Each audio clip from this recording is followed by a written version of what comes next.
So ഇതാണ് MG വിൻസറിൻ്റെ key വരുന്നത്. ഇതൊരു ഡിജിറ്റൽ കീ ആണ്.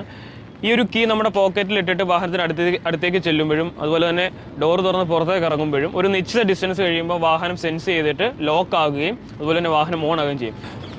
നിലവിൽ വാഹനം ഇപ്പോൾ ലോക്കാണ്. സോ ഞാൻ കീയും പോക്കറ്റിൽ ഇട്ടുകൊണ്ട് വാഹനത്തിനടുത്തേക്ക് പോകുമ്പോൾ ഓട്ടോമാറ്റിക്കലി വാഹനം സെൻസ് ചെയ്യും. അത് നോക്കാം.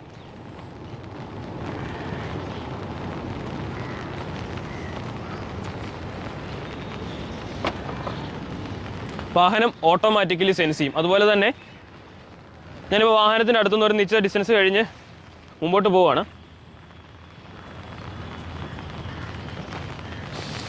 ഓട്ടോമാറ്റിക്കായി വാഹനം ലോക്കായി. അതുപോലെ ലോക്ക് ആകുമ്പോൾ ഗുഡ് ബൈ എന്നും നമ്മൾ വാഹനത്തിൻ്റെ അടുത്തേക്ക് വരുമ്പോൾ വെൽക്കം എന്നുള്ള നോട്ട് അങ്ങനെയുള്ള കുറച്ചധികം സെറ്റിങ്സും ഈ ഒരു വിൻസറിൽ കൊടുത്തിട്ടുണ്ട്. സോ വാഹനത്തിന് പുഷ് ബട്ടൺ സ്റ്റാർട്ടോ അങ്ങനത്തെ കാര്യങ്ങളൊന്നും വരുന്നില്ല. ഈ ഒരു കീ ഇട്ടുകൊണ്ട് വാഹനം ഓണാക്കിയാൽ മാത്രം മതി. പക്ഷേ നമ്മൾ MG കോമറ്റിൽ കണ്ടിരിക്കുന്ന ഒരു ഫീച്ചറുണ്ട്. അതായത് വാഹനം ഇപ്പോൾ വാഹനത്തിൻ്റെ അകത്തിരുന്ന് തന്നെ വാഹനം ഓഫ് ആക്കണമെങ്കിൽ എന്ത് ചെയ്യുമെന്ന് ചോദിക്കുകയാണെങ്കിൽ സ്റ്റിയറിംഗിൻ്റെ താഴെയായിട്ടൊരു ബട്ടൺ ഉണ്ട്. ആ ഒരു ബട്ടൺ പ്രസ് ചെയ്ത് കഴിഞ്ഞാൽ എൻ്റയർലി ബാറ്ററിയുമായിട്ട് വാഹനം ഡിസ്കണക്ട് ആവും.